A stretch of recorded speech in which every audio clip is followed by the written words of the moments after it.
The indie romance The Sound of Violet is in theaters on demand Friday, and this is a difficult film. It takes on some tough issues such as prostitution, child trafficking, autism as well. Maybe the film takes on too many issues, but at its heart, it's pretty well written.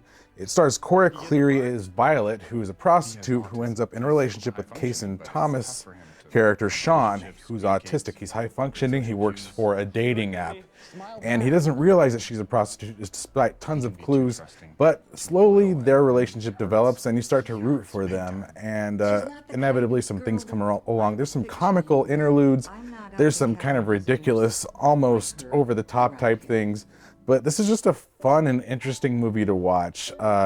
It's got some heavy Christian themes in there. I wouldn't quite call this a Christian film, but there's a lot of prayer resources, to church, basically church community type stuff in here. So there's a lot going on in this movie every which way, but I was interested by it. Overall, wouldn't quite recommend this for all, but if you're intrigued by the premise and the storylines going on, you might want to give this a look. I'm giving it 2.5 stars out of 4. Villarreal, Kega 9 on your side.